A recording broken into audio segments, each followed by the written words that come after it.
Hello and welcome to Asymptotic Education Point. This is our first live session.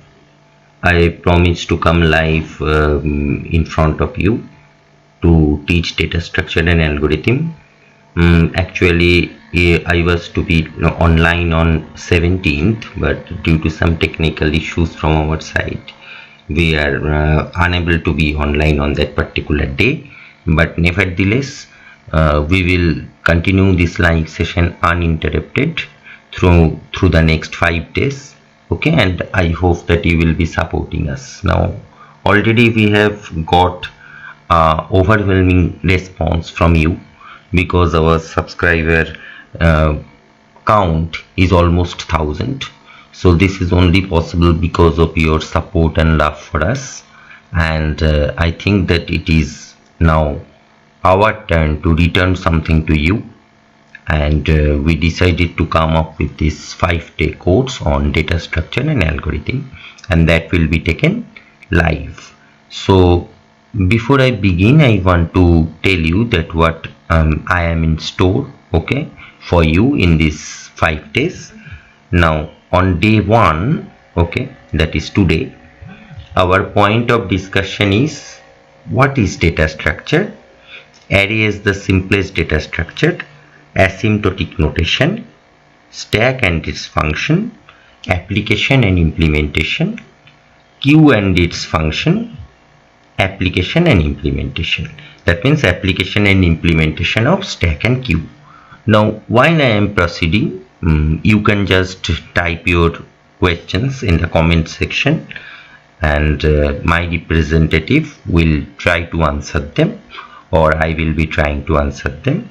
But remember that everything can be covered in this live session, so you can also email me, and that link will be provided by the moderator. You can also email me your question, and this is not an assignment solving session. This is just a session to clear your basics on data structure and algorithm. So only topics which are related to this particular lecture you can ask them, and I will be happy to answer them right now. Okay, so let's begin.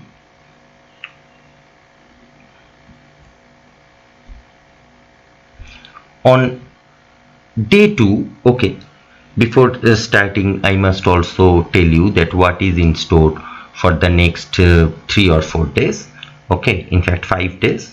On day 2 we will be covering linked list, its different types like single linked list, double linked list, circular linked list, and also the method of insertion and deletion of nodes in those linked lists.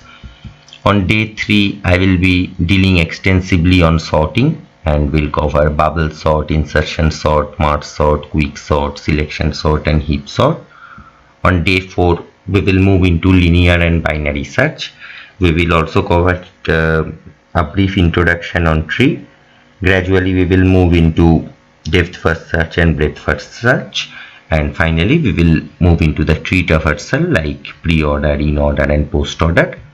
On the final day of this course we will be dealing with graphs. The minimal shortest path algorithm like Dijkstra's algorithm and Warshel's algorithm will be covered, and also the procedure of finding the minimal spanning tree from a graph in the form of Prim and Kruskal's algorithm.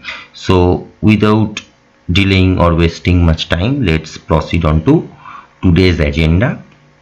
Now the first question comes that what is a data structure? Why at all we need data structure? Now before going into the detail, let's recall what a data is. A data is something which is raw in nature, which are given to the computer in any form, okay, and that data when processed will be transformed into an information that we know from a very basic level. And data not necessarily means that it will be obtained from a computer only. Data can also be obtained from various other sources, and those data, okay, must be stored in the computer, okay, because we know that if data is stored manually, then the organization of the data becomes difficult. It is always better to store data in some electronic form, then it is very easy to maintain, because they are organized in a proper manner and also they are secured. Consider that you are keeping some manual form of data in some piece of paper.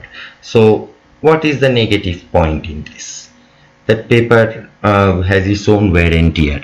Someone, if the paper is in someone's custody, then he or she may misplace it. That is another, that, or it may be stolen. That means there are security issues, there are organizational issues, there are management issues if data is not handled properly. So data must be handled with care so that they are properly organized and well managed, and they must be stored based on the storage format. Okay, storage format, you must be knowing that while storing data in the computer, we must keep track of the data types, because whatever data we store in the computer, they are stored in the memory based on their type, as integer takes 4 bytes, float takes 4 bytes, character takes 1 byte. So all kinds of data are having some certain storage format, and it depends on what data type it will be stored in the memory. So why we need data structure?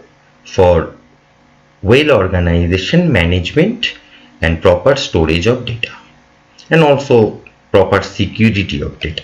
We need the data structure. Data must be organized and put in a structured format. It must be well managed. That is data structure. And also sometimes it becomes very essential to study the relationship among data. Okay, some data, say there are data of few employees in an organization, and some employee are the leaders and the other employees are the followers. Okay, so there is a relation between these two types of data, the leaders and the followers. So the relationship among the different data which we collect or whichever we keep in a data structure, that relationship must be studied carefully, and all these things will only be possible if data is stored in a well structured form. That is why we need data structure. Now let's understand the simplest form of data type. Okay, let's understand the simplest form of a data structure. Okay, and it is array. Now array, in many books you will find that it is a derived data type, and it is truly a derived data type because it is derived from the other primitive data types like integer, float or character. But in simple sense, we can think that it is a kind of collection of data of similar kinds of elements. Suppose an array is declared as an integer, then I can safely say that it is a collection of integer elements. Now it is a collection of data, and also it is a well managed form of data, so it can also be called as the simplest data structure. In many books you will find that it is not described as data structure, and in some books you can find that it is described as data structure. So I decided to cover array as a data structure also. Now this is also pretty simple, that how memory is allocated in an array. This is very simple. I will just go through. Suppose I have declared an integer array of size 7. That means it is expected to take values between A0 and A6, and size of A0 through to A6 will be 4 bytes each. That is, A0 can hold up to 4 bytes of data, A1 can hold up to 4 bytes of data, so on and so forth. A6 is capable of holding 4 bytes of data. Also I need to declare some iteration variable, say I. Why? Because I needs to traverse between 0 to 6. That is the index of the array. It will start from 0 and it will end with 6, because the size of the array is 7. As it is written, you can see that A is the name of the array of size 7 that I already explained. So I think it is very much clear to you. Now this is an one-dimensional array when I need to keep track of only one intermediate variable. That is why it is one-dimensional array. Now data can also be stored in matrix form. That means in a row and column format. So in that case, one iteration variable is not sufficient to address all the elements of the array. We need two intermediate or iteration variables. Say those two variables are I and j, and it has separate rows and columns. For the one which is already in this picture, let's highlight that portion. Let me highlight that portion.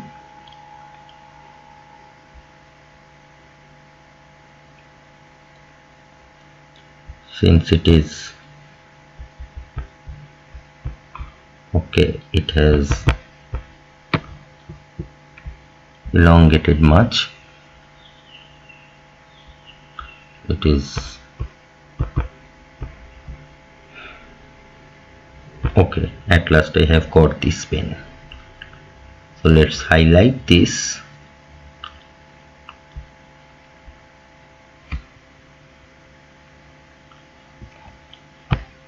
Yes. Now the number of rows and the number of columns, here are 3 cross 3, because the number of rows are 3 and the number of columns are also 3. Now how will you track the element located in 0 0? It is only possible if you can map between the rows and the columns. Then only you can understand that something is stored in 0 0. Again, how can you mark something is stored in 1 1?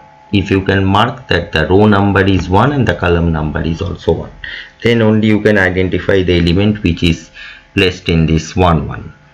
Okay, that means I have to track both the rows and the columns. If I track only the row, then I am confused between these 3 elements or these 3 elements or these 3 elements, because suppose I am only given row number 0, that is the first row.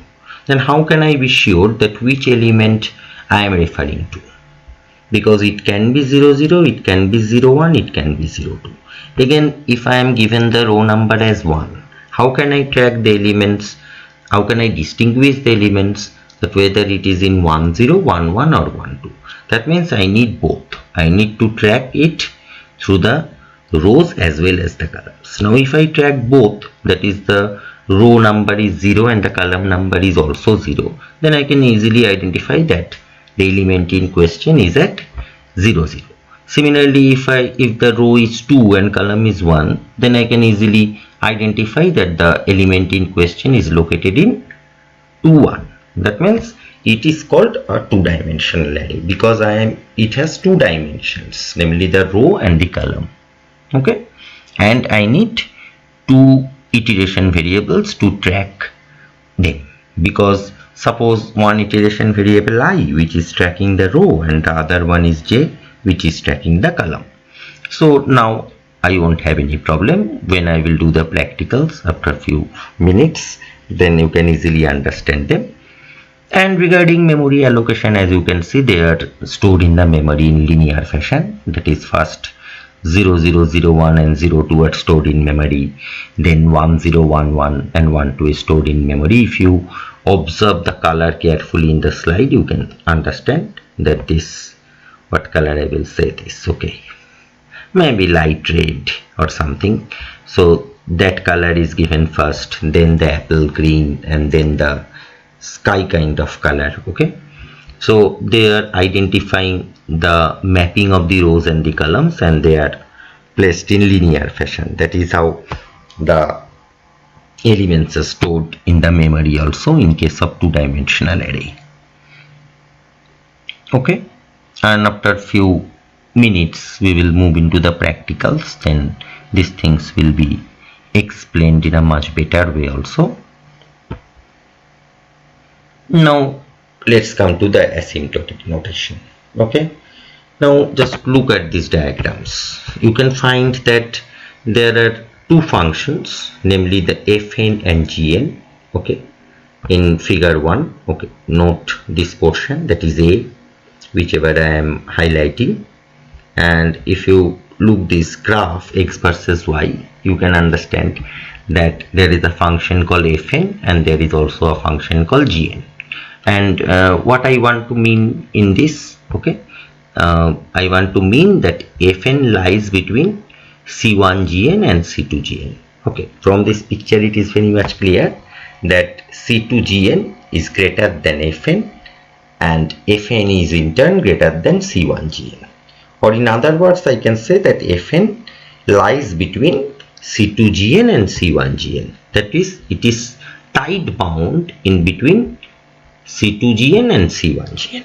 Okay, so what is the meaning of this? To understand the meaning of this, we have to understand algorithm also. So let me open this board. Okay, let me open one board. I already put it here. Let's open one board now to explain those diagrams. Okay, now what is an algorithm? This is a very basic thing. Okay, because before proceeding to the asymptotic notation, we must understand what an algorithm is, because most of you are already acquainted with C, I assume. If not, you can always follow my lecture on C programming, okay, which is already present in this channel. Okay, you can go through those lectures, but still I just want to repeat that what is an algorithm and what are its properties. Now, algorithm is a step-by-step procedure to write a program. That means you will have to formulate a series of steps which can help you reach the goal, or which can help you in reaching the target. Suppose I have a set of inputs. Now, how those inputs will be processed? Okay, how those inputs can be processed in a step-by-step manner so that I can reach the output. That is the main thing of any procedural programming language, that there must be a procedure which should be followed. Now, what kind of procedure? Okay, suppose in a very simple step, if I want the mean of say 10 numbers, if I want to find the mean of the 10 numbers, then the input should be 10 numbers. Okay, now you have to implement the formula to calculate the mean, that is x bar equal to x1 plus x2 plus dot dot x10 divided by 10. Okay, so that is the processing part, and finally you will have to output the result, that is x bar. So that means it will follow this algorithm that first you have to input those 10 numbers, then you have to find x bar as x1 plus x2 plus dot dot x10 by 10, and finally you have to output the x bar. So this thing is very simple. In all kinds of algorithm, remember that we have the input, okay, whose size may vary. Now, because suppose if I want to find the mean of 10 numbers, then the size of input is 10. Now, situation may arise when I need to find the mean of say 100 numbers, or maybe 1000 numbers, or maybe 1 lakh numbers. So in that case, the input size will vary from 10 to several lakhs. So the input size may vary, but the output will be that how I process those set of inputs. It is dependent on that. Naturally, you can easily understand that how much time this algorithm will require to process the mean, how much time it will require to process the mean is completely dependent on the input size. How? Because if I want to find the mean of say 10 numbers, okay, the time required to find the mean of 10 numbers is less compared to the time taken to compute the mean of say 100 numbers. Okay, now if I want to find the mean of say 1 lakh numbers, then the time required to compute the mean increases. Is not it? It increases. Or there, in normal sense, we can easily say that the more the input size, the time taken can increase. Okay, or in some cases it may also decrease. So better not saying that way, but in this case we can say that it may increase unless and until we follow certain techniques.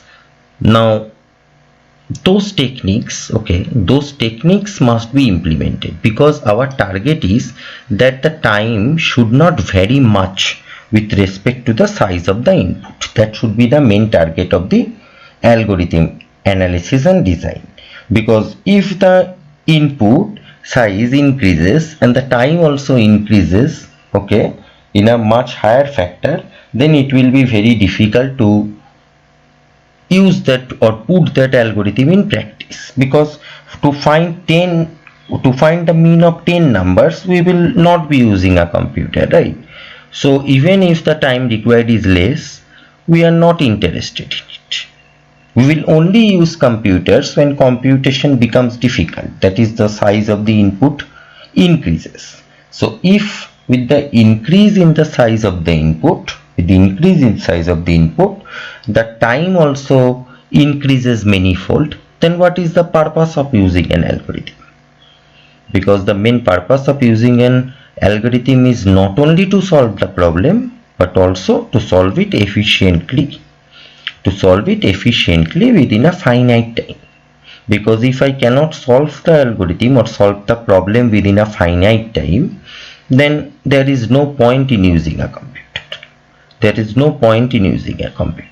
So the main utility of algorithm is to solve the inputs processes, okay, to get a finite output within a finite time.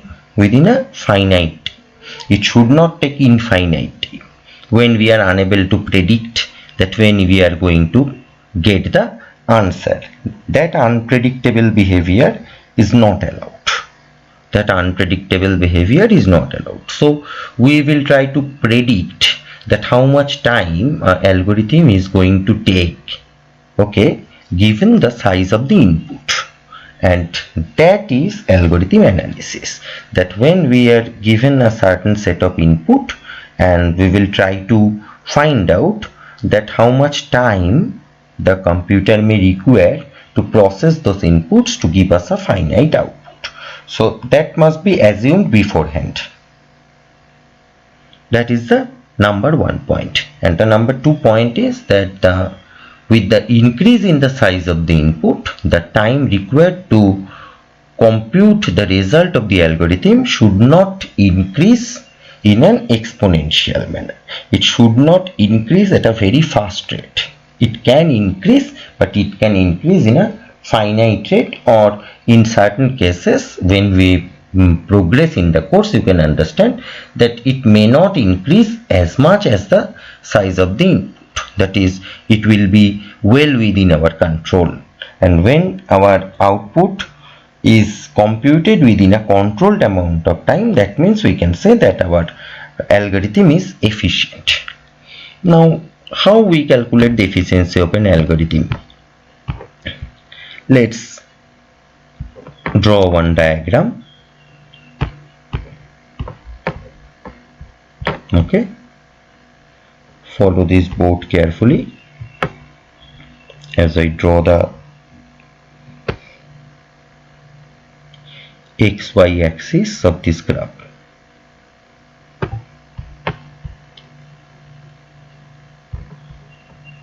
Now please be patient as I am drawing this graph. Now you can understand that this horizontal one is the x-axis and the vertical is the y-axis. One is the dependent and another one is the independent variable.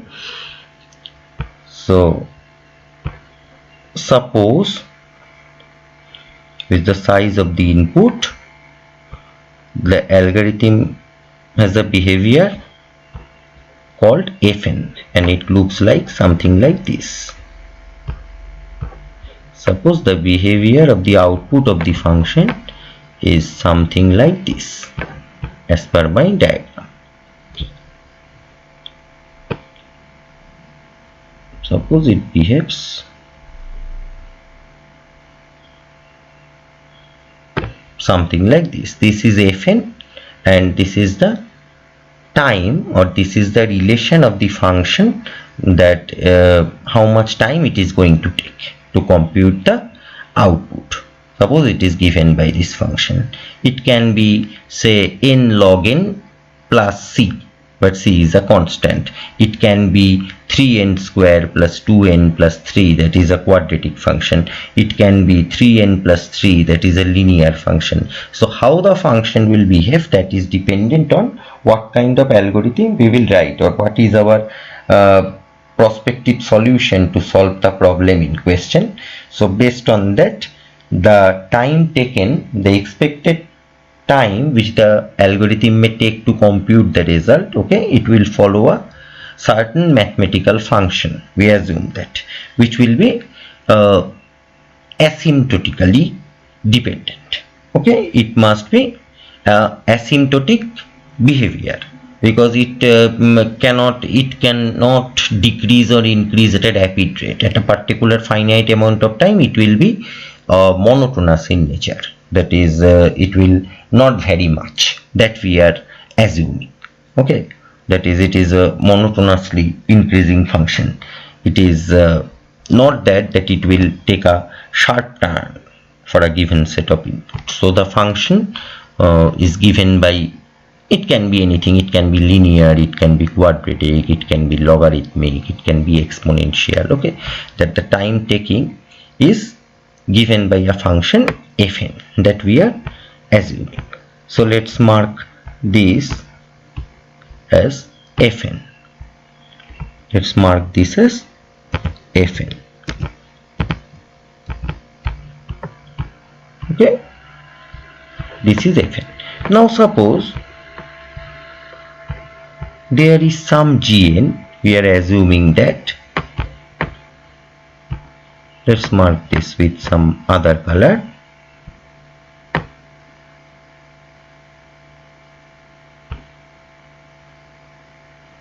Let's take this, follow this board very carefully.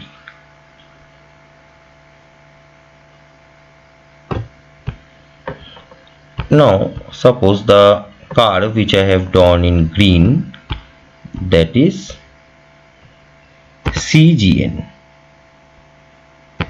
that is c into gn. Now what can we infer from this? If I join this point of intersection between the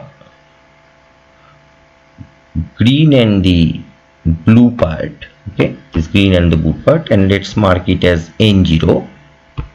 Let's mark it as n0. Okay, then I can safely say that for all n greater than n0, c into gn for some constant c is always greater than fn. Is not it? Note this picture carefully, note this graph carefully, and you can easily understand what I want to say. That for any n which is greater than n0, you can see what is n0, that is the intersection of the green curve and the blue curve. For any n greater than n0, I can safely say that c into gn is greater than fn. C into gn is greater than fn for some constant c. Okay, then I can safely say that fn is order of gn. Then I can say that fn is order of gn. Let me mark that for your understanding. This one is very important as you learn algorithm analysis. This will be very vital if you want to learn computer data structure, algorithm analysis. This is order of gn.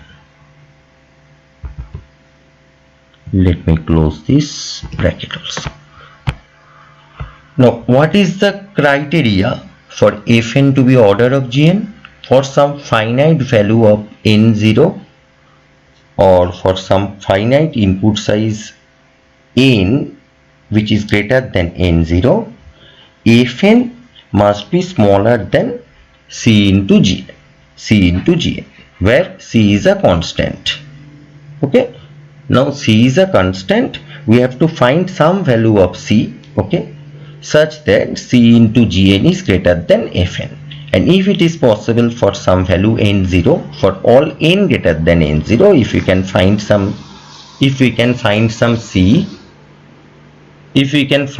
C, okay, which is when multiplied by Gn is greater than Fn, we can safely say that Fn is order of G. Okay, fine. So now Fn is equal to order of Gn means that this is the BGO notation. This is the BGO notation. Fn equal to BGO G. That is order. In other words, I can say that Gn is the asymptotic upper bound of Fn. Cgn or Gn is the asymptotic upper bound of Fn. That means BGO notation will give me the asymptotic upper bound. But now what I mean by asymptotic upper bound? It means that it is the worst case complexity of a algorithm. Why it is the worst case complexity? Because I know that after n0 C into Gn is always greater than Fn. That means for no other values of Gn we can get a worse result. We cannot get a worse result because it is the worst case when Cgn is greater than Fn for some constant C. So BGO notation gives us the worst case complexity of an algorithm. Now consider, let's modify this using the red color. See what is happening here.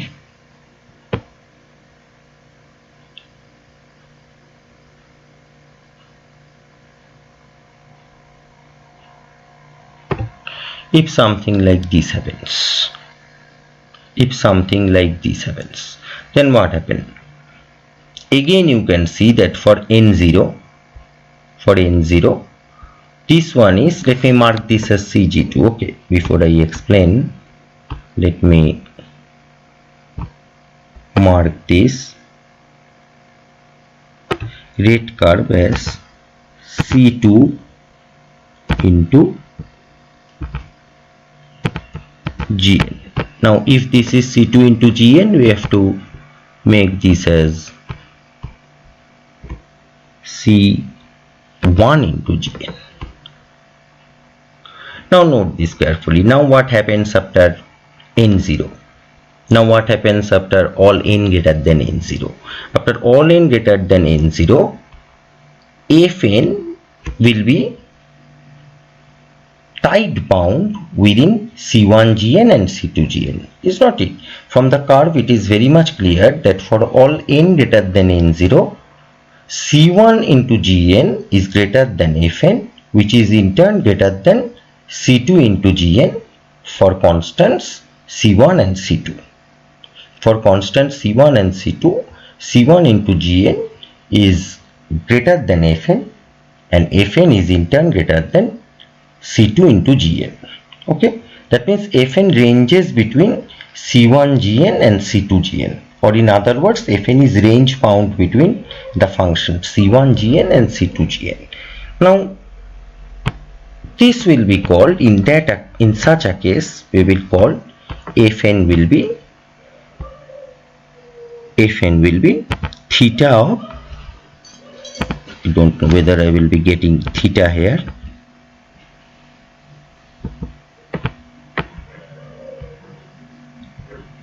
Fn is equal to, let me check if you can find the formula here.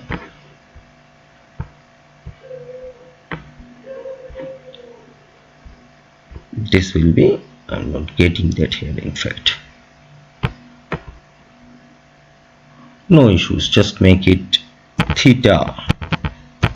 Okay, it will be theta Gn. It will be theta Gn. Now that means I can say that what is theta Gn? It is Fn is equal to theta of Gn, when I will say that when Fn is range bound within C1 Gn and C2 Gn. Okay, then Fn will be theta Gn. That means since Fn is between these two ranges, I can safely say that Fn in this particular case will give me the average case complexity. So what will BGO give me? It will give me the worst case complexity of an algorithm. And what will theta Gn give me? Okay, if Fn is theta of Gn, then it will give me the, then in that case that will give me a range, or it will give me a average case complexity of the algorithm. Similarly, let's consider the third case. Now if you look into this, if we join this, find out the intersection between the red line and the blue line, what you are getting, this particular point. Let's bring it down. Suppose this value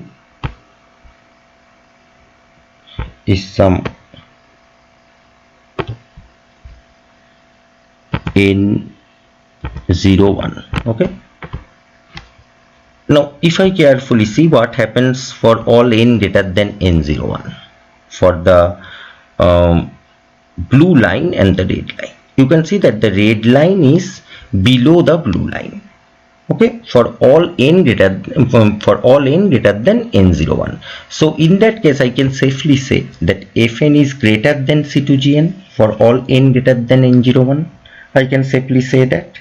So if that condition is true, then we will say that Fn is omega of Gn. In that case, we will say Fn is equal to omega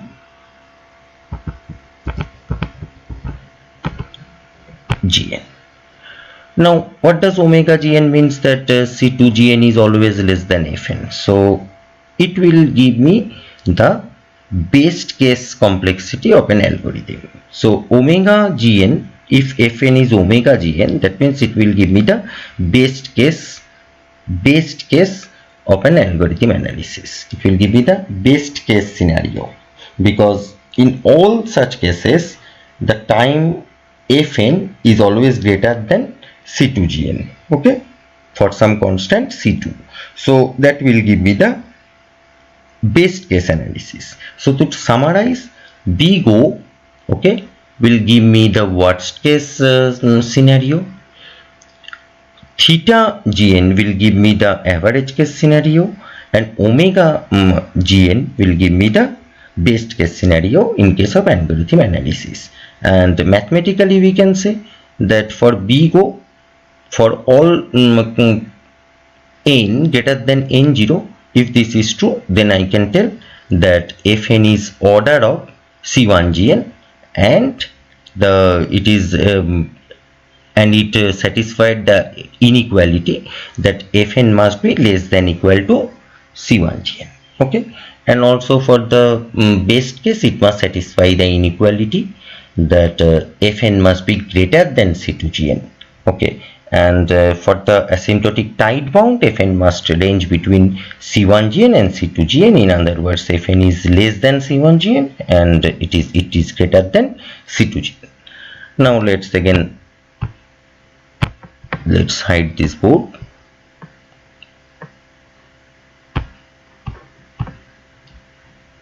Let's come back to the presentation. Now if you see and if you compare these curves, you can easily understand that whatever I have explained you, that is only written here.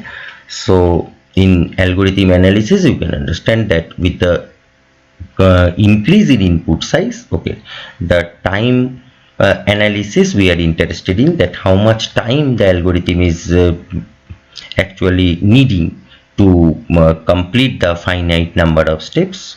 So it must be depending on the time complexity, and also sometimes the memory requirement, okay, it can also change, it can also increase So that will be called as the space complexity.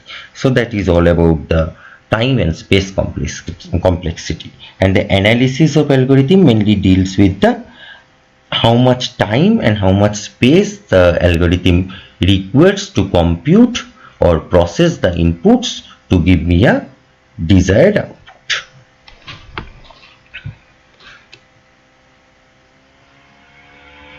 Okay, now since we have gone through the asymptotic notations, you are in a position to look into the running time of some algorithms. As you can see this in this graph, okay, it is collected from the internet, but the basic thing is very simple. Like you can see the several big O notations like order of 1, order of log n, order of n log n, order of n square, and so on. Okay, as you can see that order of factorial n, okay, that is horrible complexity, and whereas order of log n and order of 1 are pretty good. But what does this mean? That means that when you input some n, okay, your input size is n, still your running time is constant. That is why it is order of 1, and or it is very close to 1, like order of log n. Or in case it is directly related with the input size, then it is order of n. If it is little more than that, it is order of n log n. And sometimes it is a square of the input size. In that case, it is order of n square, or it is exponential or factorial or polynomial time, like order of 2 to the power n, where n can be anything, right? Or order of n to the power z, okay, it will be in polynomial time. So it varies from algorithm to algorithm. Okay, now the more time it takes, that is the running time increases more in case of the input size, in certain cases, in the ones which is marked as horrible. So that we will not be considering. That is not an efficient algorithm, since its running time is not that good. But order of log n, order of 1, or order of n, they are good.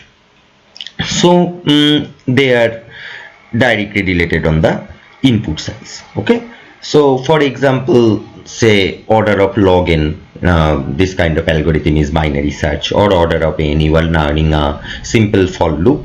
Okay, you are iterating through a particular direction. That means that say I equal to 0 to I equal to n.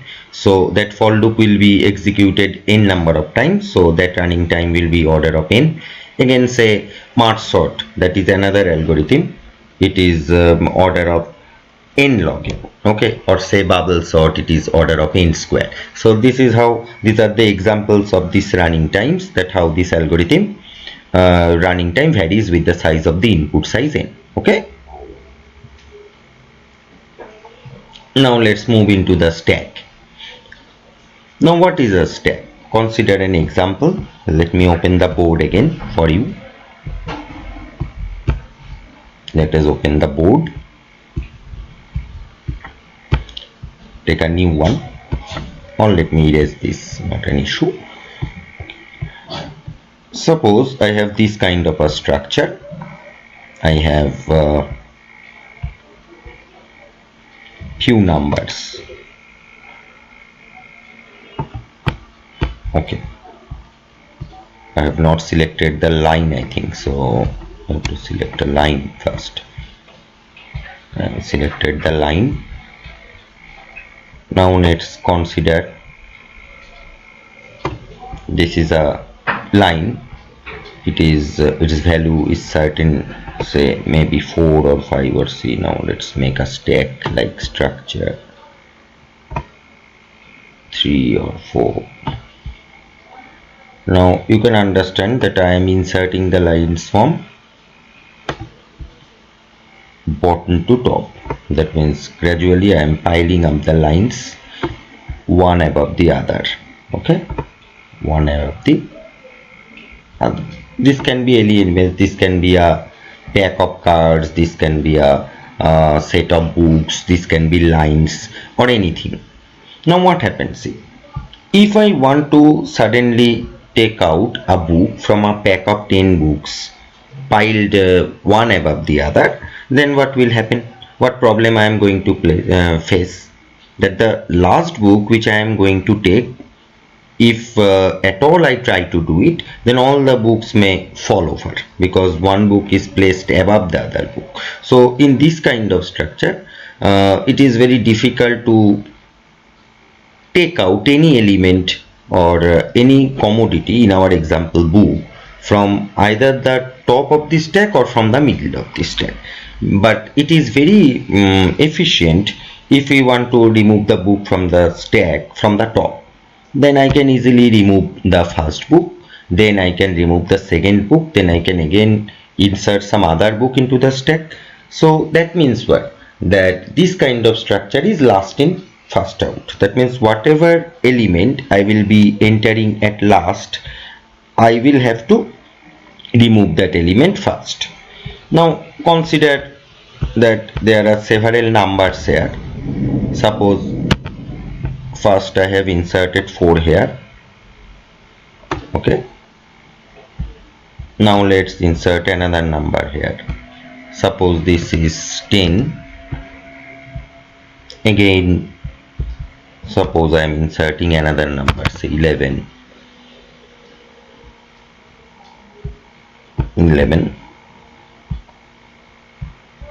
See, I could have taught you without this also, but I think that this will be easier.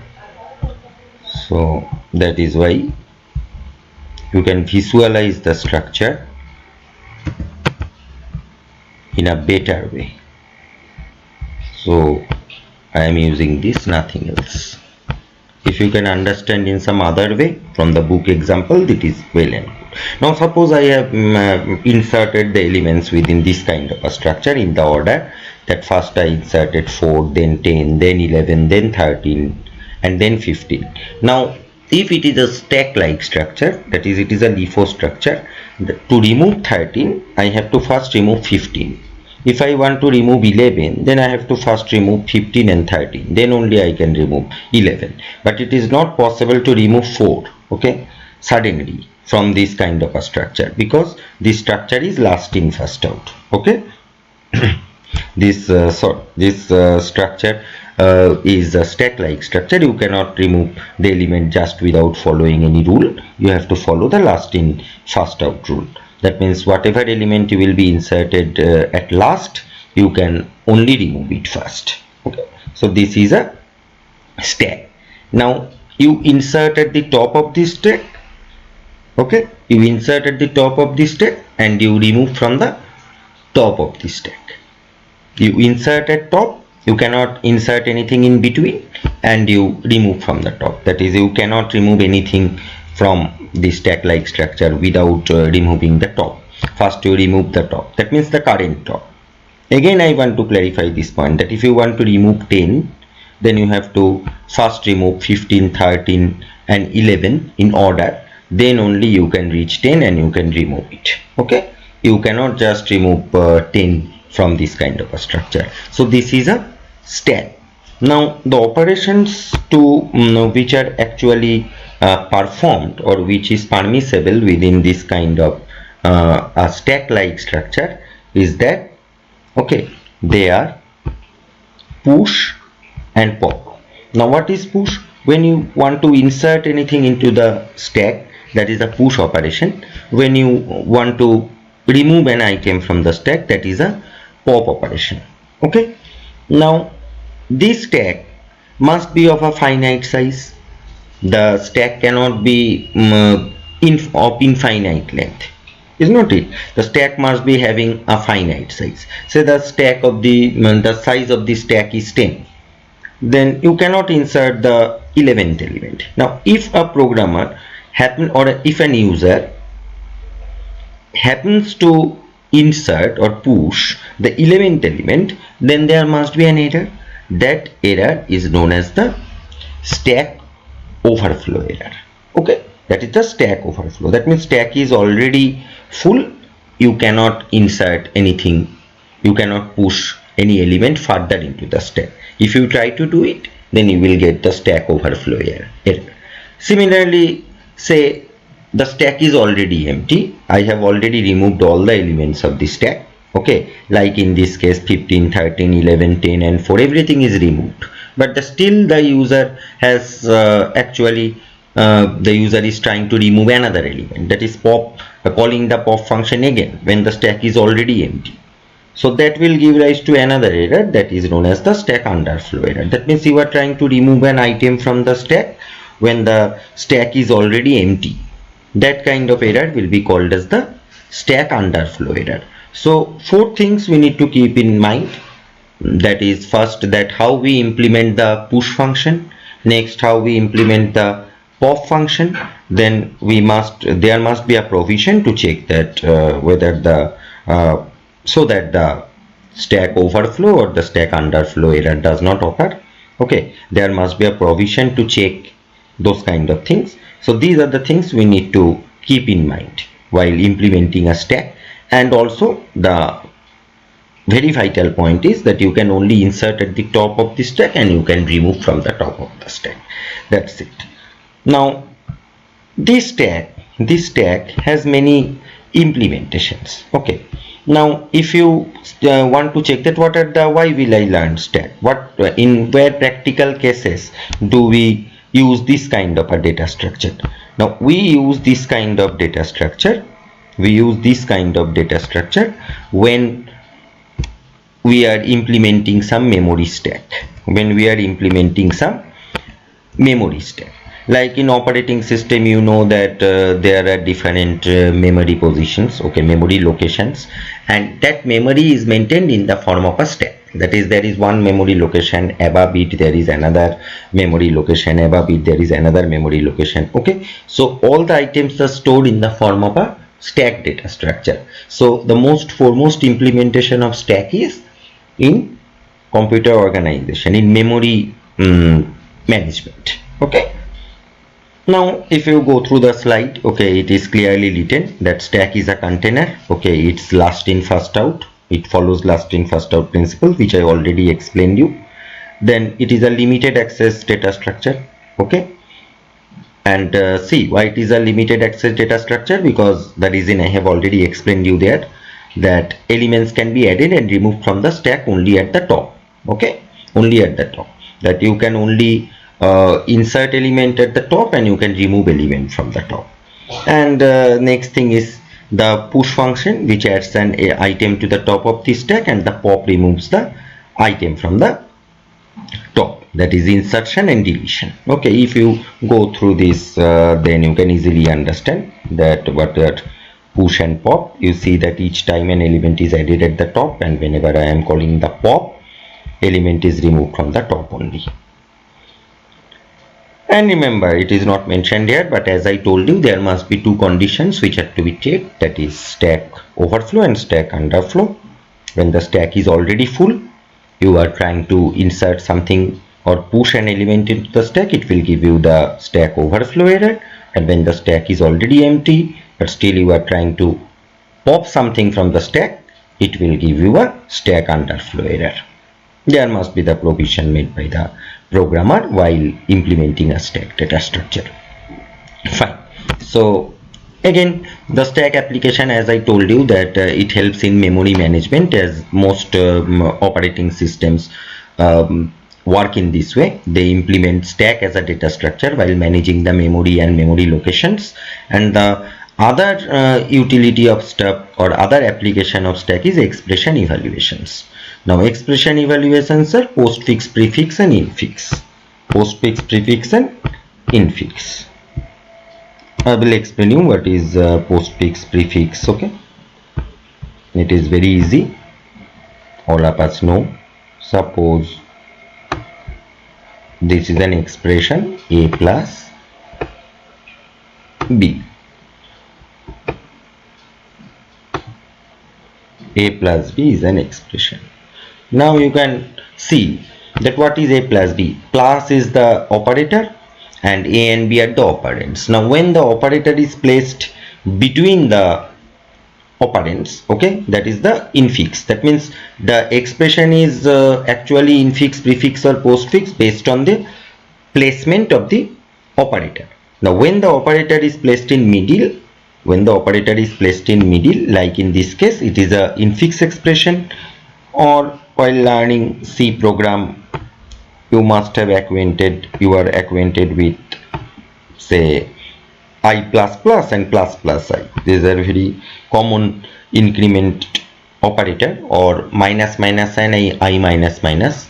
These are the decrement operator like plus and minus minus. They are examples of postfix and prefix. Now if I convert this one into prefix, then the operator will be placed in front of the operands. Okay, so plus AB is an example of prefix expression, and similarly AB plus will be an example of postfix expression. Okay, so that means in C program we have been using the iteration variables extensively. Like I told you, in increment and decrement operators we are acquainted with 4 things like ++i, I++, -i, I minus, where I is the iteration variable.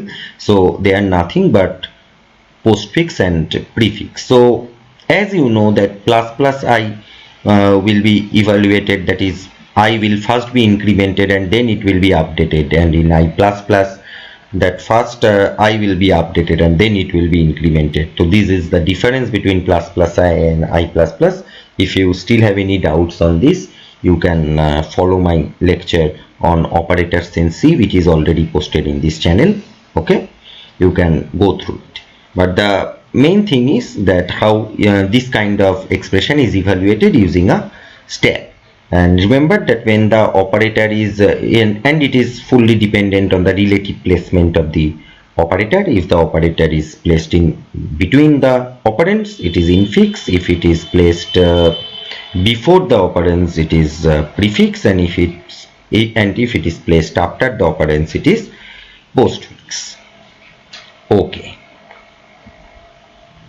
Now let's move into the queue data structure. It is very simple to realize. Okay, it is very simple to realize. Like suppose a few persons have made a line, okay, to get some tickets for themselves.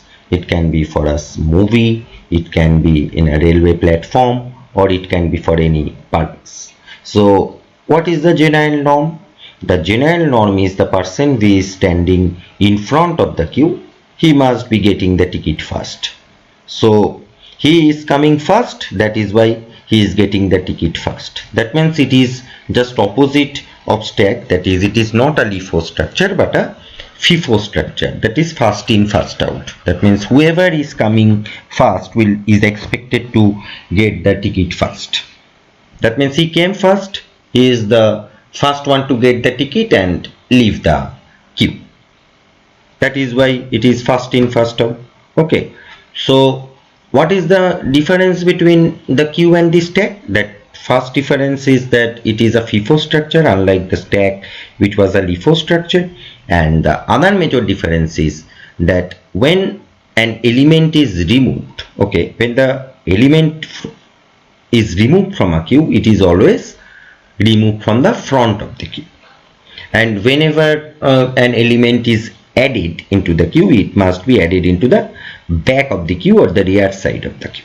Okay, now adding something into the queue, that means the method which we are expected to call is enqueue, enqueue, and whenever I want to remove an item from the queue, then the method called should be dequeue, that is dequeue, that is dequeue. That is, for removal we use the dequeue method and it will be operated at the front of the queue, and for insertion we will call the enqueue method and it is always implemented at the back of the queue. Now consider our example of people buying tickets in a railway platform. Okay, they will form a line, and that person who has got the ticket is always the person who entered first and who is at the front of the line.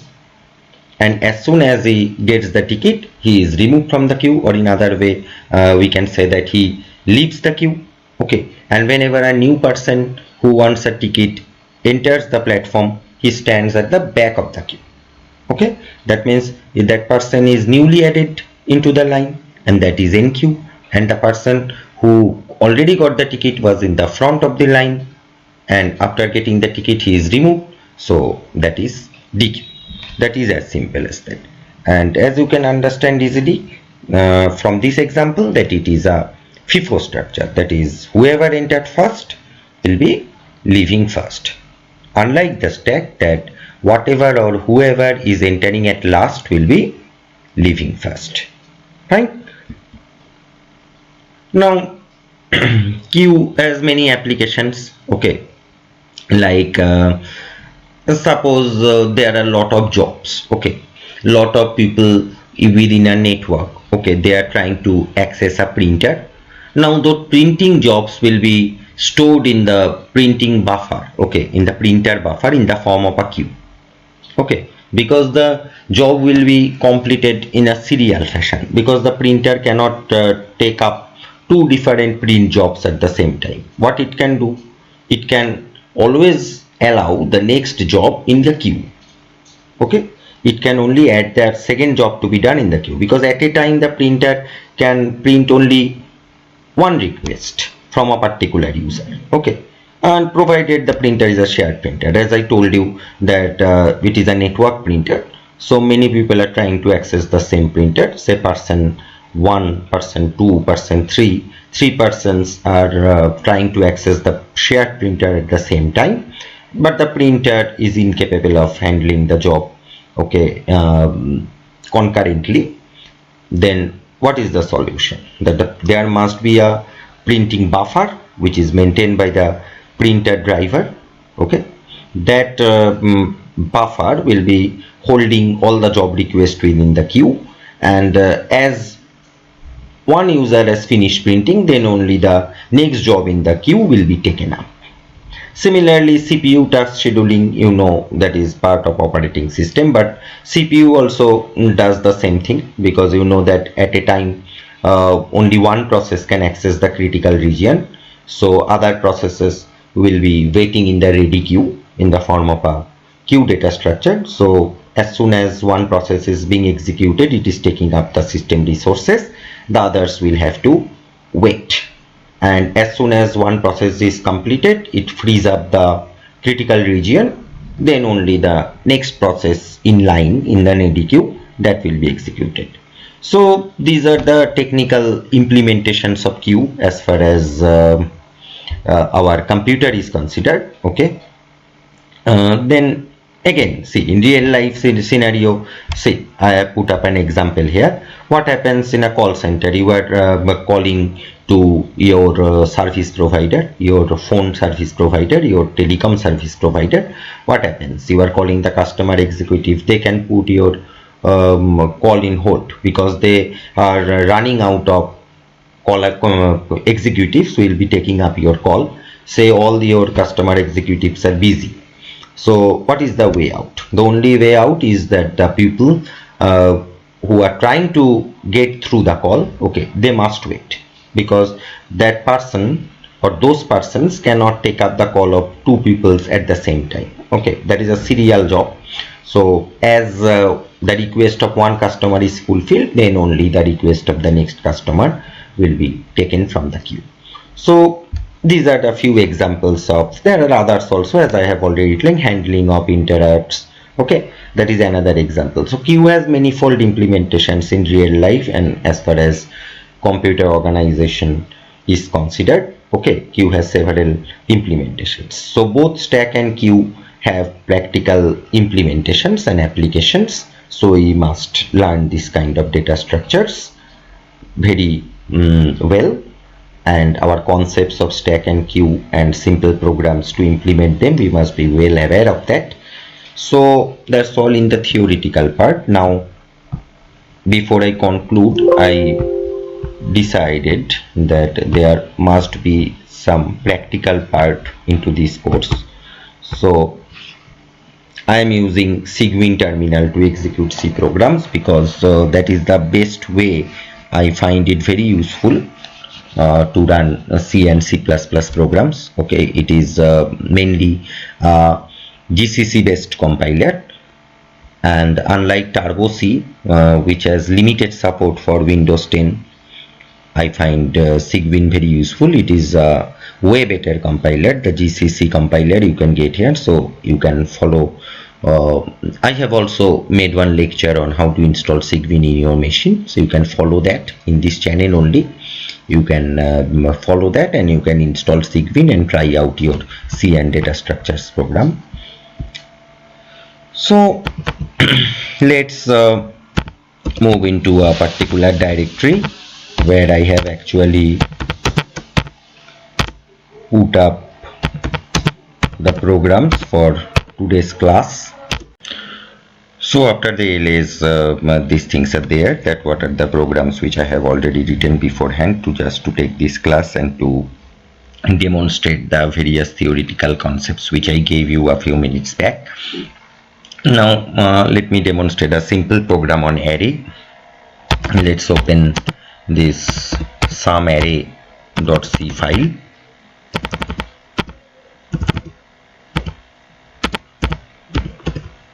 That is a simple command, nano sumarray.c. Now this program find the sum of the elements of an array and display the result. It is very simple. We have declared an array of size 10 and it's named as A. Okay, that is why I declared is at int A10.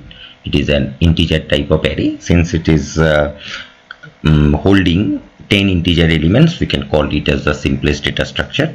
Okay, I is the iteration variable and you initialize the sum to 0. Now I am asking the user to enter the elements of the array and then iterating the loops between 0 and 9, because the array elements will be placed at location A2 plus A3 ... till A9, and finally I have to print that the sum is %d, comma sum, because the name of our variable is sum. I think it is very much clear to you. Okay, I will give one example. Suppose the user has entered the values as 1 2 3 4 5 6 7 8 9 10. Okay, so A0 is holding 1, A1 is holding 2, A3 is holding 3, okay, A2 is holding 3, A3 is holding 4, and similarly A9 will be holding 10. So how will this loop be executed? Now initially sum is initialized to 0, so the new value of sum for I equal to 0 will be 0 plus 1, that is 1. Now since we have the user entered the value of A1 as 2, so new value of sum will be 2 plus 1, that is 3. Then again when 3, that is A2 is added to the latest value of sum, it will be 3 plus 3, that is 6. And finally the sum of A0 plus A1 plus A2, that is up to A9, will be 1 plus 2 plus 3 plus 4 plus until 10. So that is n into n plus 1 by 2, that is 10 into 10 plus 1 by 2. In other words, it is 55. So this is how it is computed. Let's check that whether our code is correct. So let's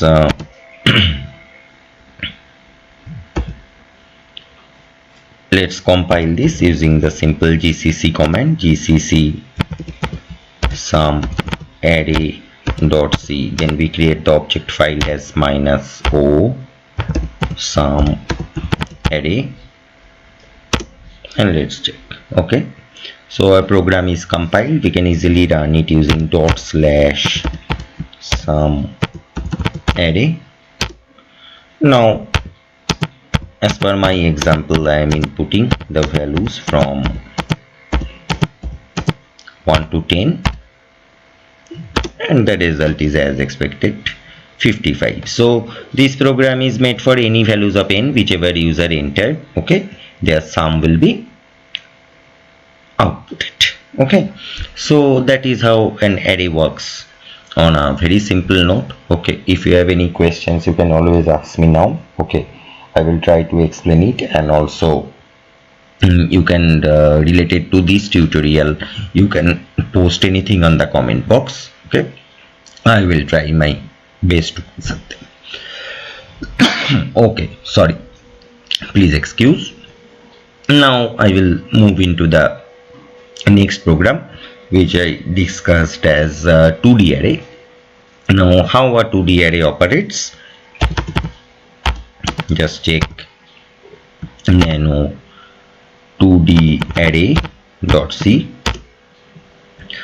Now this is a matrix like structure. The number of rows is 2 and the number of columns is 3. So recall the theoretical class that 2 iteration variables are required to track the number of rows and the number of columns. And to track the number of rows, my iteration variable is I, and to track the number of columns, it is j. So to read the elements at locations a 0 0 0 1 0 2 and again 1 0 1 1 and 1 2, we need to run a nested for loop. And the first for loop will be for I equal to 0, I less than 2, I plus plus, because the number of rows in this particular matrix is 2, okay, and in fact it is 3 because it is enter a 2 cross 3 matrix, okay. So my I value must be 0 and 1. That is why I have written it as I equal to 0, I less than 2 and I plus plus. That means that it can take only 2 values for the number of rows, namely 0 and 1, because it is a 2 cross 3 matrix. And for j, which is tracking the columns, the values of j should range between 0 and 2, that is 0 1 and 2, and that is why the limiting condition for j will be j less than 3. Now after executing this nested for, I am entering the value of each element, okay, and I am just scanning them as this is syntax like scan %d ampersand disp ij, because this is the name of the array, okay. Now whatever values user has entered, we will be displaying the array elements. So like we entered the elements, okay, by inputting through our keyboard, we will be displaying now in the next part of the program. I have already commented it, like displaying array elements. We will write similarly, we will again iterate through I and j. We will use nested for loop, and we will print the value of each value, that is whatever in whatever location, okay, it can be. Now what are the locations as per theory? They should be 0 0 0 1, okay, 0 0 0 1 0 2, that will be for the first row, and for the second row it should be 1 0 1 0, then the value will be 1 1, and then it will be 1 2. As such, you will be getting a 2 cross 3 matrix. Now note this point, that if j equal to 2, then printf/n is there, because at most j can have the value of 2, because we have only 3 columns. So when I will reach this terminal condition, then I will just make a new line, because otherwise the number of rows and columns may get jumbled up and it will be difficult for us to read the matrix properly. That is the reason for this, nothing else. So let's move back. Let's compile this. GCC 2D array dot c minus o 2D array, and this should compile our program, and it has successfully compiled. So just run the program. So enter the value of display 0 0, that is the first location, the first row and the first column. Let me put it as 1. Enter the value of display 0 1, we put another value of display 0 2 we entered as 0, and let's enter the other elements also. So the matrix, the 2 cross 3 matrix is simple. It is 1 minus 1 0 5 7 and 9 as per our values of I and j, and as per the given dimensions we have obtained our matrix. The next program in question is an application of the 2-dimensional array, and that can be shown using the matrix sum.c program. So let's open that nano matrix sum .c. But this is a program to add to 3x3 matrix. Now, as expected, we are initializing two matrices as int matrix A 3 3, matrix B 3 3, and matrix C 3 3, where the dimension is given by the size of the array. Now matrix A is 3x3 matrix, so it is 3 3, the size is 3 3. Matrix B is another 3x3 matrix, and when we add matrix A and matrix B, the resultant matrix, or the sum of the two matrices, they must be also of a 3x3 dimension. So our matrix C, which is holding the sum, is also of size 3 3. And the number of rows, columns, okay, they are the iteration variables which have been initialized as int r comma c comma k, and where r and c are the iteration metrics for other iteration variables for going through the number of rows and number of columns. Now let's start. I will come to that k, okay, that what that iteration variable k is doing, okay, in the latter part. Now let's concentrate on R and C. It is very straightforward. I already showed you in the last program that how to take input for a matrix, okay, in a two-dimensional array. We were doing the same thing here. We are just trying to input the values and scan them in memory. So it will be a 3x3 matrix. So the number of rows will be traversing from 0 till 2, and the number of columns should also traverse from 0 till 2. So as expected, the nested for loop is something like for r equal to 0, r less than 3, r plus plus, for c equal to 0, c less than 3, c plus plus, and we are getting the elements here using the scanf function, scanf percentage d ampersand matrix ARC. Likewise, we are going to input the elements of the second matrix, and the third matrix is matrix C, okay. It is expected to hold the sum of matrix A and matrix B, so we are initializing it to 0 because initially the sum must be 0. So matrix CRC is initialized to 0. And then see the utility of k. The k is the third iteration variable just to do this sum, okay. Now for r equal to 0, r less than 3, r plus plus, for c equal to 0, c less than 3, c plus plus, we are initializing the third matrix to 0, and consequently we use the third iteration variable, that is k, to do this addition. As for k equal to 0, k less than 3, k plus plus, we are just assigning matrix CRC as the sum of matrix A and matrix B. This is very straightforward. So what is the purpose of k? It is just iterating through the values to give me the final sum, and the iteration variable r is iterating through the rows, and the iteration variable c is iterating through the columns.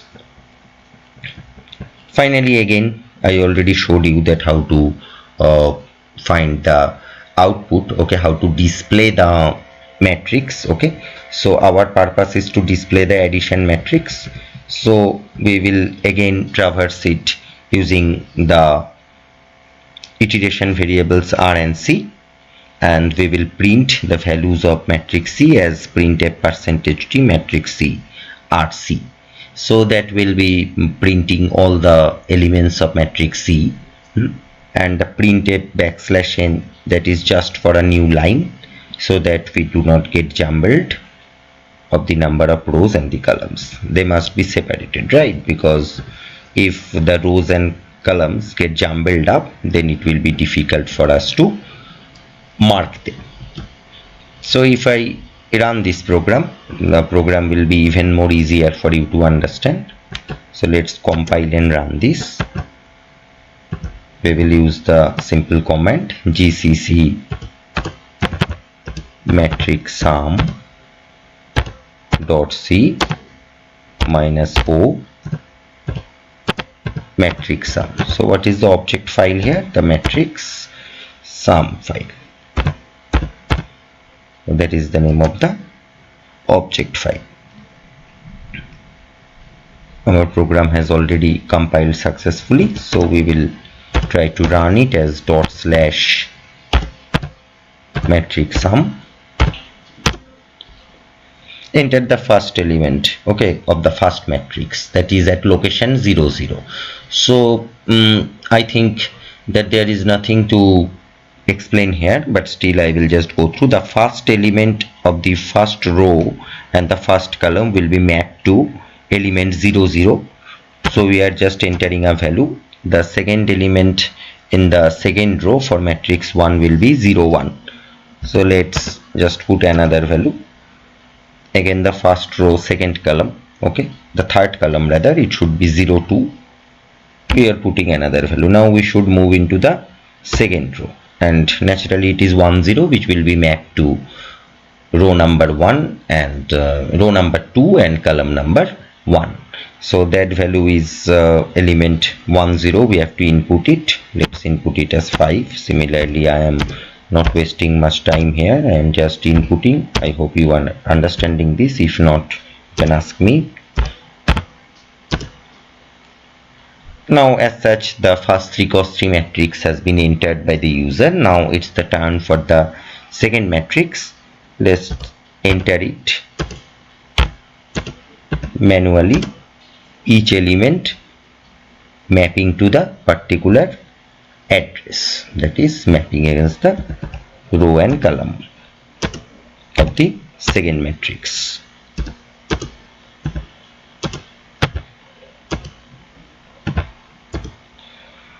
So we have successfully entered the both matrices, and the new addition matrix, as you can see, is being displayed, where the value of matrix A00 is added to the elements of matrix B00, matrix element of matrix A01, okay, matrix A01 is added to the matrix B element of A01.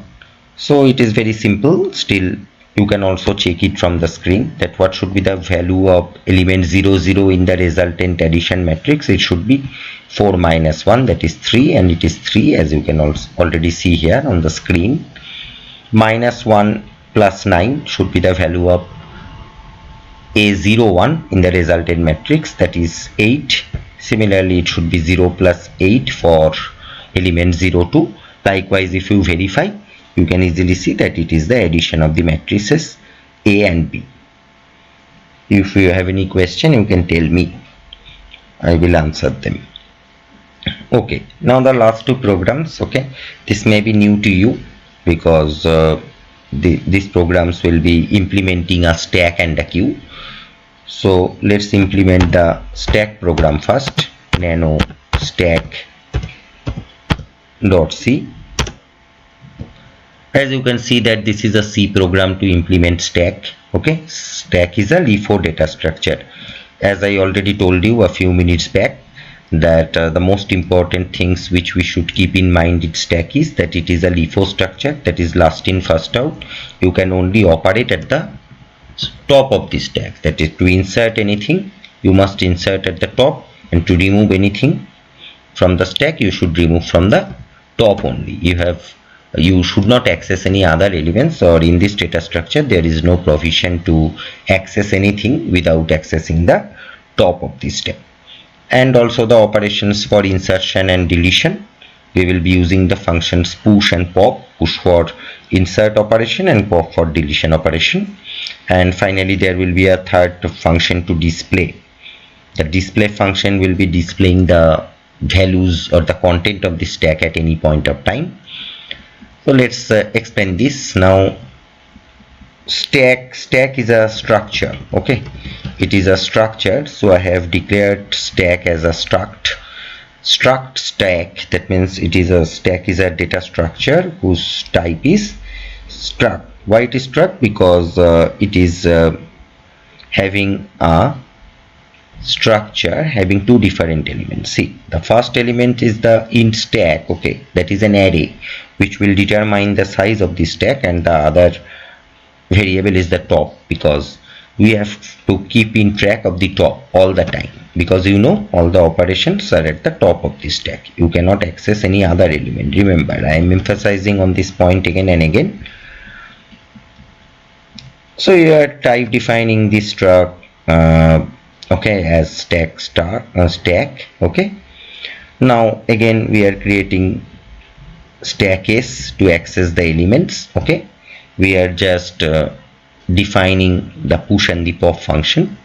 Now see here very carefully the return types of the push, pop and the display function. Now push, it is not returning anything, because it is just responsible for entering an element of the stack, so its return type must be void. And for pop, okay, the return type should be int, because you are entering an integer element as per the definition of the stack. You can see that the stack should have the elements which are of type integer, and when I am popping, okay, when I am popping, I must return the integer, that whatever I have popped. Okay, that is why the return type is int. At display the content of the stack, that is very straightforward, its return type should be void. Now the main function starts here. It is just a switch case, where because this program is a branching kind of, that means I will give users certain options that what he wants to do, whether he wants to insert something, whether he wants to remove something, whether he wants to display or he wants to exit. So these are the things which my switch case will work on. My switch case will work on the choice of the user, or on the options which the user select. That is why my while is dependent on the options. My options, it is very much clear from the printf statements that for 1, when the user presses 1, the push function will be called and element will be inserted into the top of the stack. When the option is 2, that is pop, that means one element from the top of the stack will be removed. For option 3, okay, the current content of the stack should be displayed, and for option number 4, the system will exit your program. So I am asking the user to enter his choice. Okay, that is why it is printf enter your choice, and the choice is scanned into the memory. And now we are using the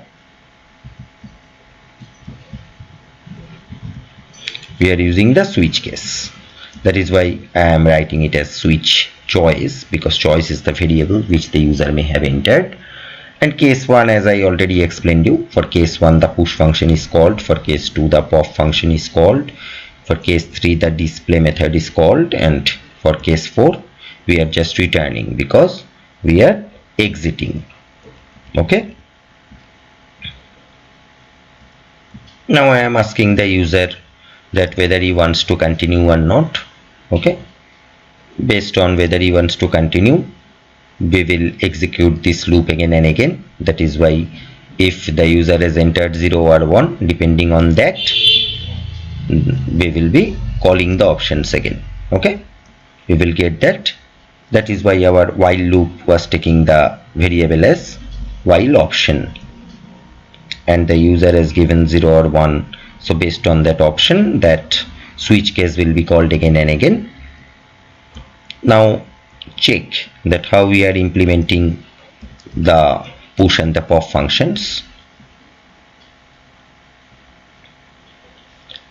So we are assigning the top of the stack as max size -1. Again the old concept that the top of the element, okay, it depends on the size of the array, and it's max size -1, because you know that array element starts at 0. So whatever size I will declare the array, okay, the max size -1, that should be the index of the top of the stack. So if s.top is equal to max size -1, that is a mandatory thing. You cannot write it at max size. you have to necessarily write it as max size minus 1, because max size will give you the size of the stack and max size minus 1 will give you the addresses of the elements of the stack.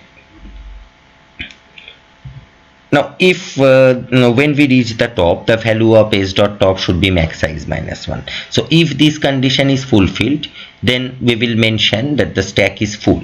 Okay, if the stack is full, and if it is not, then we will be entering the element into the stack and we increment the stack top by 1. It is as simple as that, because the stack top is maintained always and all the operations are performed from the top of the stack. So when you enter that element, the stack top must be incremented by 1, otherwise the stack will never get full, right? So s dot top equal to s dot top plus 1, that must be a condition which should be placed within the else. It must be placed within the else, is not it? So I think you are understanding. If you have concept of structure, then you can understand this program. Otherwise it may be a little bit difficult for you if you don't have the idea of structure. So if you need more lessons on structure, I am ready to post a video on the same, but for the moment our topic is data structure, so I am assuming that you are well acquainted with structures. Again, let's recall it again just for your understanding. How is the push function being implemented? Now if the stack top is equal to max size minus 1, that means the stack is already full. So I need to necessarily put this condition, otherwise I will get a stack overflow error. So I have to check this condition, and else, that is if the stack is not full yet, then I can insert that element into the stack and I have to increment the stack top by 1 so that it is reaching the maximum size, so that I can keep in track that how much the stack is full. That is why I have to increment s dot top, that is the top of the stack, and s dot stack s dot top. Okay, that declaration equal to num. That means my number is inserted. That whatever element I am going to insert, that is now the current element at the stack top, and then the function is returning. Finally, let's check that what is the pop function doing. Okay, let's check it.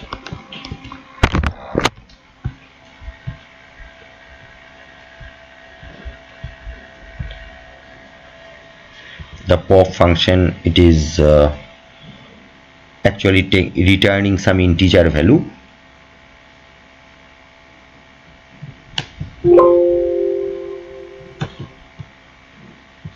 Just wait. Okay, it is perfectly fine now. I can proceed. There was some issues in the screen. Now what is the purpose of the pop function? The pop function is removing an element from the top of the stack. Now if the s dot top is equal to minus 1, that is the stack is already empty. Okay, so you have to print this, that the stack is already empty. Now that condition is for the stack underflow error, because you are trying to remove an element when there is nothing inside the stack. So that is the stack underflow error. Otherwise, that is else, your number is equal to s dot stack s dot top. That means whatever you have removed the number, and your stack top will be assigned to the next number in the stack, and your top will be decremented by 1, because since you have removed one element from the top of the stack, naturally the size has increased, and the top and the value at the top of the stack, or the address of the top of the stack, that is decremented by 1. This is very straightforward, that for pop you have to decrement the top, and remember top is very important because that is the current value. It has successfully compiled. Now just run this program /stack. As you can see that it is a menu driven program. You have many options. For stack operation 1, you can push anything, that is you can insert. For option number 2, you can pop, that is you can remove. For option number 3, you can display the current content of the stack, and for 4 you will exit. Now let me start by inserting element into the stack. So I will select the option number 1. Let the enter the element to be pushed. Suppose I am entering 3. Do you wish to continue? Yes, I wish to continue. So I enter 1. Again I want to push another element, so I have entered the choice as 1. Let me enter another. Yes, I want to continue. Let me enter another one, so I enter another element. So yes, let me check what are the values. So I select 3. See, the status of the stack is 863. That means the top of the stack is what? The element I entered last, that is the top of the stack. Now let us pop one element. So let's select option 2. Okay, do you want to continue? I say yes. So irrespective of my choice, if I pop, okay, then the element at the top of the stack will be removed. So there is no other options for this data structure. So when I enter 1 and I enter 3, see that 8 is already removed since I choose the pop option, and that is why pop was entering the return value as int. Okay, because irrespective of the choice, when I enter 2, the top of the stack will be deleted or removed. That is why it must enter some integer value. Now the status of the stack is 6 and 3, because 8 is already removed. It was the top of the stack and eventually it got removed by the pop function. And in the course of this program we already saw what display is doing. It is displaying as the current status of the stack. So there is no point in continuing. I just choose 0 and get out of the program. That's it. So this is very simple. If you want this code, I will provide it to you, and if you have any questions you can ask me. Finally, let's check the program on queue. This is the last part of today's live session. And remember, I am telling you that this is not an assignment solving class.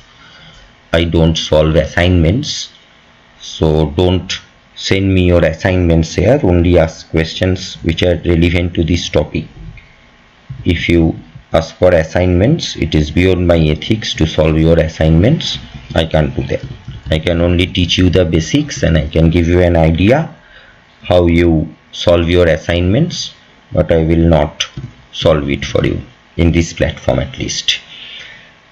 Anyways, so let's look into the queue program. Okay, it is another simple program. Okay, just recall the concepts again, that in what happens in a queue data structure, it's implement two functions, enqueue and dequeue. Enqueue will insert an elements at the rear side of the queue, and dequeue will remove one element from the front side of the queue. I already explained you. So enqueue and dequeue are the two functions which I am expected to implement, and also I have to keep in track both the front and rear. Earlier in the stack I needed to keep in track only the top of the stack, but here I need to keep in mind that I have to keep in track of the front of the queue and the rear side of the queue, because elements are inserted at the rear side of the queue and elements are removed from the front of the queue. So let's check. So this is actually an implementation using array. You can implement the queue in many ways. You can implement the queue using linked list, using pointers, or you can simply implement it through arrays. So since I haven't covered the list here, so I have to implement it using arrays. So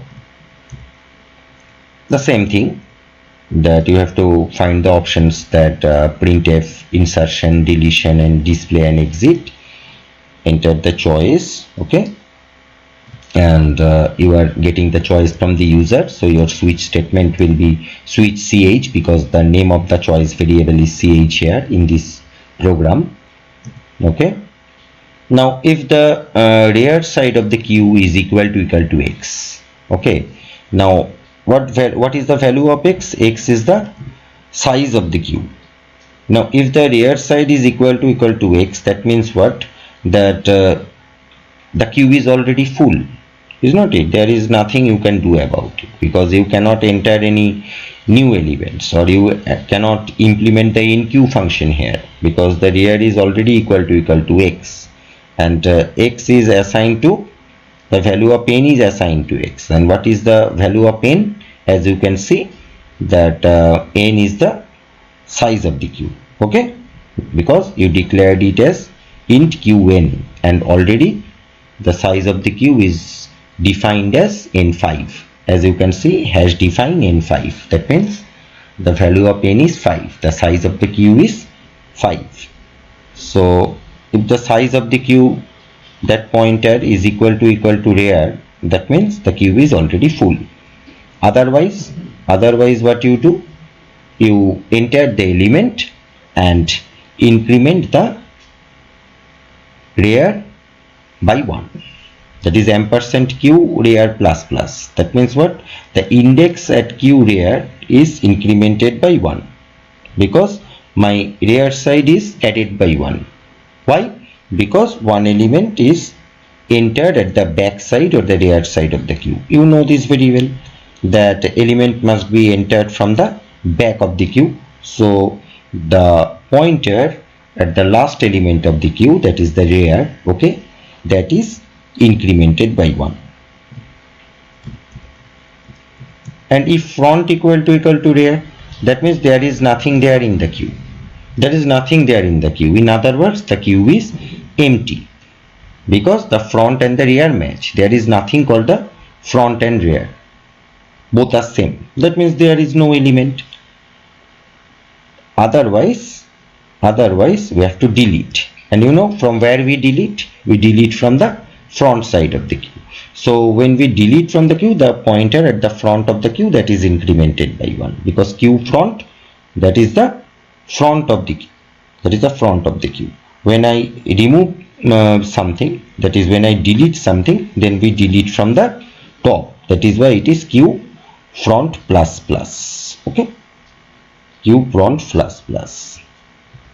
And also x is incremented, because when you remove anything from the queue, the size of the queue also increases. Because suppose there were 5 elements and the queue was already full, but you dequeued something, that is you deleted one element, so there is one vacancy for the queue, because it can take up another element in the rear side. So naturally x must be incremented by 1. Now the case 3 is displaying. We will start from the front and will traverse through the rear. Then we can cover the entire queue, because the beginning of the queue is assigned as front and the end of the queue is assigned as rear variable. So I must start with front and I should traverse until it reaches the rear -1, because again the same concept, that the array elements starts at 0, so I must be less than rear. And I plus plus printf %dqy, that means the queue will be displayed, and the case 4 is exit, okay. And in case user enters something other than 1 2 3 4, then the programmer should write that it is a wrong choice. So it's a very simple program. If you have any questions, you can ask me right now. If not, let me run this. Let me first compile this. gcc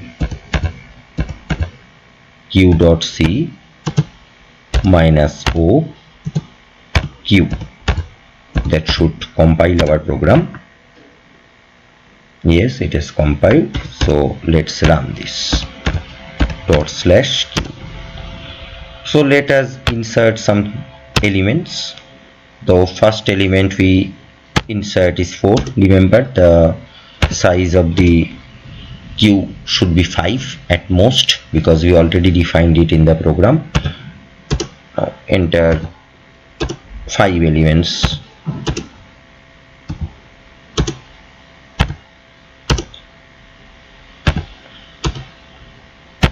So we already entered 5 elements. Okay, now let's display them. So we enter option 3. The elements in queue are 4, 5, 6, 6, 5. Now elements are inserted at the back of the queue. Elements are inserted at the back of the queue. So whatever element I have entered last should be at the top. Now enter element number 5, that is 5. So that is the front size of the queue, which is given by 4 because I entered it first.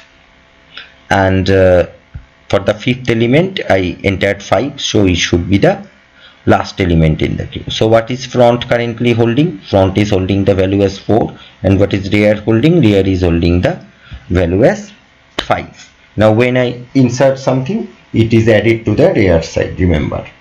That is why when I added 5 after I entered 4, it is added, it was the temporary rear side. That is why at that position the queue was having the element 4, 5, the 5 was added in the back side. Then I added 6. Okay, so 6 is added at the back of the 5. Again the rear is incremented by 1. Now again I entered 6 as the 4th element, so again rear is incremented, and again I entered 5, so again rear is, the current rear becomes 5 now. So each time the rear side is incremented by 1. Okay, that is why it was rear plus plus. And finally when I reach max, that is the maximum size of the queue, which was 5, which I have already entered. So, and we have already displayed. Now let us delete. So deleted element is 4, because you know that when I press 2, deleted element is 4, because dequeue function or deletion must happen from the front of the queue. It must happen from the front of the queue. So whenever I selected option number 2, automatically 4 is deleted. There is no other options. Okay, so again I choose 2. Then now this time around 5 should be deleted, and yes, 5 is deleted. Now just check the display function. So press the option 3. It should be 665, and it is 665. Now if you want to add again, enter number 6. So if I insert 10, where it is expected to be, it should be added after 5. It should be added after 5. So let's check using display. Yes, it is added at the rear side. That is, the elements are now 6, 6, 5, 10. What is the front of the queue? It is 6. And what is the rear side of the queue? That is 10. I should not tell that it is 6 or 10. Rather, the index, that is the location or the pointer of the variable, that or the value stored at the variable 6. Okay, that is the front. That means if 6 is the element at the front of the queue, then the array index which is holding 6, that should be the front. Okay, and the array index which is holding 10, that should be the back or the rear side of the queue. So let us exit. We already exited from the program. So I think I have covered a lot of things here, and if you have any questions, you can ask me, and I will be answering them. Okay, so I hope you enjoyed this long session, and be prepared to join us for the next session, which we will notify you beforehand. As I told you that it will be a 5-day long session, so wait for the next day when I will be covering linked list in detail. So this is just a try and to check your responses, that whether you are understanding. This is a long course and I tried to cover only the basics. If you need more advanced course, you can always ask me about it, and I will try my level best to arrange such a live session so that it can address your queries. And regarding any questions regarding today's session, you can always email me. Okay, you can check the link in the comment section, and also you can put your questions in the comment. I will be answering them. So that's it. Thank you very much. Next day I hope to see you, okay, in good numbers in the day 2 of this 5-day live session. In day 2 I will be covering linked list in detail, insertion, deletion of linked list, and different types of linked list like single linked list, double linked list, circular linked list. Okay, hope to see you there. Thank you for supporting. Keep watching our channel and support us, okay, and do attend our live classes. If you like our classes, also write them in your comment section, and that will help us to perform better things for you, so that you get benefited in whatever profession, in whatever way you want to learn data structure. Okay, and do check my lectures on C programming also, because if you have limitations in C programming, then this data structure course can be difficult for you. So side by side I request you to go through my lectures on C. Okay, what more, see you soon on day 2 of this 5-day live lecture class. Okay, stay safe, okay, and concentrate on your studies. Hoping forward to see you soon. Bye.